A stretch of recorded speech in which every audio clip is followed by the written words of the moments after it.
करण लाल की बात अभी आ रही है कि आरसीबी लोग कह रहे हैं कि दिनेश कार्तिक ने बोला है कि you are ready for this level, अच्छा भी कर रहे हैं वो, बट अब यही है कि करण लाल के क्या सिर्फ उनको पता है। अब जब हम बात करें शिवम शुक्ला, एमपी से जो खेल रहे हैं मिस्ट्री स्पिनर, वो पिछले बारी केकेआर में ऐड हुए थे पॉवेल की जगह पर, हैदराबाद में वो नेट बॉलर थे, पंजाब में उन्होंने ट्रायल्स दिया था, इस बारी उनके लिए आरसीबी, पता नहीं कोलकाता, आई थिंक चेन्नई, किन किन के स्काउट्स वहां बैठे हुए थे।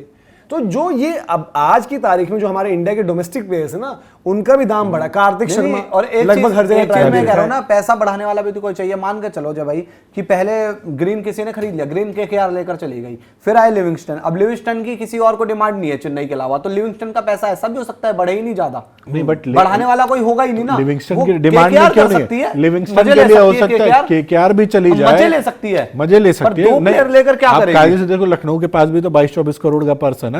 12-14 करोड़ तो वो भी जा सकते हैं लिविंगस्टन के लिए,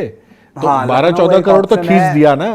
गुजरात भी मतलब जीटी के पास नहीं है 12 करोड़ में, 5 करोड़ तक तो पहुंचाएगी, उतना तो जाएंगे ही जाएंगे उतना। तो यहाँ पर ये ना कि जो हम बात कर रहे हैं कि जो अभी आरसीबी के तरफ से 2-3 नाम जो निकल कर आए, ठीक है, शिवम शुक्ला ने बड़ा अच्छा किया है, एमपी के कप्तान रजत पाटीदार हैं, तो वो चीज भी आपको हेल्प करती है, ठीक है, उनको भी मतलब ठीक है, स्पिन ऑप्शन में वो एक बैकअप रखना गलत नहीं है, हालांकि उनके पास स्वप्निल भी है, बट अगर रखना है, बट प्रॉब्लम है कि क्या वो उस बजट में मिल जाएंगे जो आप सोच रहे हो। आपने करण लाल का भी, उन्होंने ट्रायल की बात चल रही है, करण लाल को भी क्या वो एक्वायर कर पाएंगे, वो भी देखना पड़ेगा, क्योंकि हो सकता है कोलकाता नाइट राइडर्स भी उनमें इंटरेस्टेड रहे उस तरीके से। अब आज जैसे सलील अरोड़ा ने स्कोर किया, बढ़िया, अच्छा, अब सलील अरोड़ा के लिए तुरंत सबके सब एक्टिव हो गए कि केकेआर के वो रडार में हैं, ये भी देख रहे हैं, वो भी देख रहे हैं, सारी चीजें, मतलब जो स्कोर करते वो रडार में आ जाता है। देखो जैसे सलील का है, सलील का रोल है मिडिल ऑर्डर टाइप में, Kartik Sharma middle order type में, ठीक है, मयंक चौधरी की ने जो इनिंग्स खेली थी उनका मिडिल ऑर्डर टाइप में, तेजस्वी जो दिल्ली से करते हैं मिडिल ऑर्डर टाइप में। तो ये सारे ऑप्शन देखो, अगर हमें ऐसे मुंह जुबानी याद है,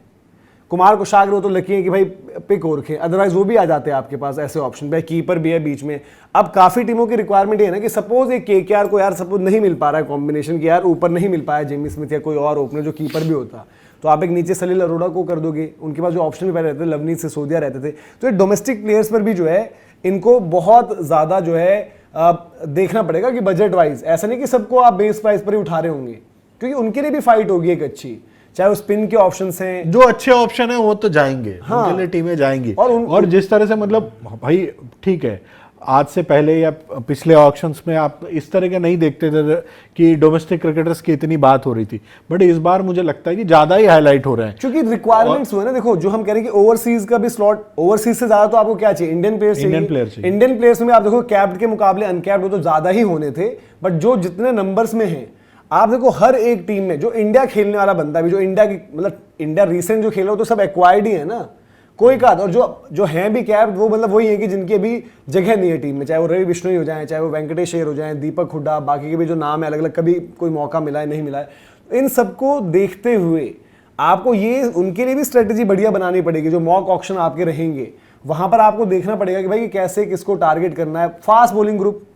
एक आकिब नबी तो ले गए ना हैदराबाद, ऐसा मानकर चल रहे हैं हम, बट बाकी टीम को किसी को पृथ्वीराज आ रहा, सुशांत आज बाद में थोड़ा सलील ने उनको अटैक किया, पिटाई भी लगाई, बट स्टिल पूरा सीजन अच्छा गया है। अशोक शर्मा हो गए, राजन कुमार हो गए, जम्मू एंड कश्मीर से फास्ट बॉलिंग में और भी जो नाम है उन पर डिस्कशन होगी। तो ये वो नाम है ना जो मिक्स में रहेंगे। अब आरसीबी अपने ट्रायल्स चला रही है साथ में, अभी जो आ रहा था लेटेस्ट कि अशोक शर्मा भी और आपके ये कार्तिक शर्मा भी, ये भी थे। आरसीबी तो एकदम एक्टिव हो रखी है ना, कार्तिक शर्मा, अशोक शर्मा, करण लाल की बात हो गई है, आप बात कर रहे हो अभी शिवम शुक्ला की बात कर रहे हो, आप मुरा सिंह की बात कर रहे हो। मुरा सिंह हालांकि मेरे को लग रहा है कि हवाई चली थी आरसीबी वाली, क्योंकि वो तो नागपुर में आरआर का ट्रायल दे रहे थे, लेकिन ये 4 नाम आपके पास वहां पर एक ऐसे साफ तौर पर जो आप देख रहे हो ट्रायल्स में। फिर आपके लिए क्या भी, आपको एक यश दयाल के लिए ऑप्शन देखना है कि यश दयाल, अभी पता नहीं ना आपको यार लीगैलिटी क्या है, यश दयाल ने यूपी का डोमेस्टिक नहीं खेला, यश दयाल ने जो है यूपी की T20 लीग नहीं खेली है, तो क्या स्टेटस है उनका? और दूसरी चीज ये भी है ना कि अगर खेल भी नहीं रहे तो उनकी परफॉर्मेंस क्या वैसी ही थोड़ी रहेगी। हाँ। भाई एक खेलना भी तो रिदम का होता है ना पार्ट, जब आप पूरे साल क्रिकेट खेलते हो तो ही तो अच्छा करोगे।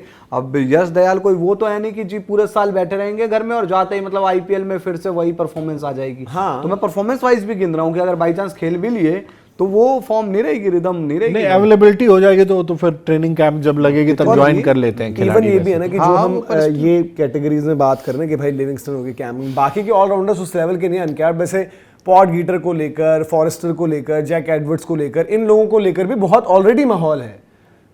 कि भाई हमें लग रहा है कि यार ये 10-10, 12-12 करोड़ वाले तो हमें नहीं मिलेंगे, बट हम इनके पीछे जाते हैं। बट उनके पीछे जाने वाले भी नामों में जो है एक लाइन लगी हुई है। मतलब जो आप सोच रहे थे कि 1-1.5 करोड़ में मिल जाएंगे, हो सकता है कि उनके लिए 3-4 करोड़। अनुकूल रॉय यार, अनुकूल रॉय ने जबरदस्त करा, मतलब वो पिक्ड है, बट अनुकूल रॉय को खेलनी चाहिए 11। मैं तो सिंपल आज हमने जो किया भी है कि सैयद मुश्ताक की परफॉर्मेंस देखते हुए कुमार कुशाग्र और अनुकूल रॉय अगर वो अब भी 11 नहीं खेलते तो कब 11 खेलेंगे? केकेआर के पास है ना, केकेआर को भले ही उनके पास वरुण भी हैं, नरेन भी है, बट खिलाओ यार आप एक, मैं ये नहीं कह रहा कि मोइन अली जब अपनी पीक पर थे बढ़िया खेलते थे, एक ज्यादा बढ़िया 6 हिटर भी थे, ऑफ स्पिन मुझे उनकी पसंद आती थी। ठीक है, रियान पराग ने उनको उस दिन मारा, उनका करियर भी खत्म हो रहा था, बट वो एक ऐसे ऑफ स्पिनर रहे जो कभी भी डरे नहीं, राइट हैंडर्स को बॉल डालना हो कुछ हो और कोई विदाउट एनी वेरिएशंस कामयाब भी रहे, चाहे वो T20 का फॉर्मेट रहा हो। बट आप अगर उनको भी खिला रहे थे या उनको खिलाते हो तो अनुकूल रॉय को क्यों नहीं? गन फील्डर है, बैटिंग में इंप्रूवमेंट दिखी आपको, बॉलिंग का भी ऑप्शन है और तीनों डिपार्टमेंट में अच्छा करके दे रहे हैं, तो अनुकूल रॉय को यार आज मतलब वेस्ट मत करो, आज मैक्सिमाइज करो, जहां पर भी जैसे भी बनता है आप नीचे अपनी ऑप्शंस देखो, एक्सप्लोर करो। अंकुश का मुझे मुश्किल लग रहा है कि वो 11 में जो पहले था ना कि अभिषेक नायर की एसोसिएशन, क्योंकि उनकी लाइनअप नहीं बन पा रही, वैसे लाइनअप भी और फॉर्म भी उस तरीके की नहीं है। अंकुश ने वैंकी की फॉर्म, आरसीबी वैंकी में भी इंटरेस्टेड है,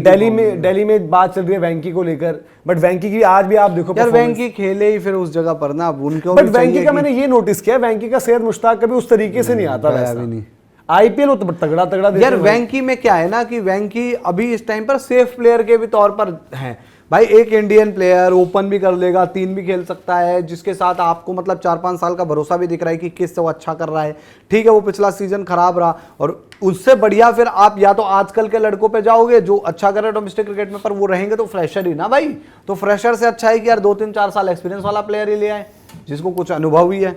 तो ये चॉइसेस हैं जो हमने बताया, और हमने ये भी बताया कि भाई ट्रायल्स में कहाँ कहाँ क्या कुछ चल रहा है। जैसे राजस्थान रॉयल्स के भी ट्रायल्स चल रहे हैं, आरसीबी की हमने बात करी, और बाकी फ्रेंचाइजीज भी जो है ना लास्ट मोमेंट में अपने, क्योंकि अब देखो अब क्या ही वक्त रह गया, मॉक ऑक्शन भी करने उन्होंने, 12 दिसंबर आज हो गई है, 13, 14, 15, 16 को ऑक्शन है। ठीक है, तो 16 को ऑक्शन के लिए उनकी तैयारियों में मॉक ऑक्शन भी चल रहे हैं फ्रेंचाइजीज के, और ट्रायल्स भी जो चल रहे हैं उनमें हमने आपको बताया भाई कैसे जो है आरसीबी की तरफ से, आरसीबी सडनली एकदम से एक्टिव हुई है, स्काउट्स तुरंत भेजे उन्होंने जो आपको दिखे, और लगभग सबके स्काउट्स मुश्ताक में तो सभी होंगे, सब बैठे सभी हैं, मतलब कि टुवर्ड्स द एंड आपने देखा कि लगभग हर जगह पहुंचे हैं। तो कुछ मैचेस टेलीकास्ट हो रहे हैं, जो नहीं भी हो रहे वहां भी लोग पहुंचे हैं। इवन काफी जो हमने भी बात करी, हम लोग भी जो ट्रैक कर रहे होते लोग हमसे भी इन टच है भाई कि क्या कुछ चल रहा है, कौन से प्लेयर्स हैं, कौन सी परफॉर्मेंसेज ऐसी रही हैं, तो एक्टिव हैं भाई सब लोग, क्योंकि उनको पता है कि अब ये भी है, देखो बजट भी कम है, जो फाइट आप कर रहे हो उनको भी आपको देखना पड़ेगा कि कौन कौन से नाम ऐसे। तो आप लोग बताइए आरसीबी को लेकर उनकी ऑप्शन स्ट्रेटेजी, मतलब क्या कुछ उनको ऑप्शंस चाहिए, और चाहे वो कार्तिक हो, बड़े लंबे टाइम से उनकी बात चल रही है, अशोक की बात अभी हुई है, फिर आज शिवम शुक्ला की बात हो रही है, फिर हमने बात करी करण लाल का नाम आ रहा है, तो कैसे आप इन यंग ऑप्शंस को देखते हो? और बाकी आरसीबी में बहुत ज़्यादा कुछ बदलने की जरूरत है नहीं अभी, उनका जो लाइनअप है जो चैंपियन बना है उसमें से आपके लिए कंसर्न ही हो गया कि हेजलवुड की चोट ने दिक्कत दे दी है, अब आपको लुंगी अनगीडी को ही वापस लाना पड़ेगा। लुंगी अच्छा भी कर रहे हैं, और या तो मुजरबानी होते हैं आपके, और कुछ नाम ऐड भी हो सकते हैं, तो आरसीबी क्या नाम ऐड करवाएगा वो आप बताइए कि आपको क्या लग रहा है, कमेंट सेक्शन में जरूर बताएं।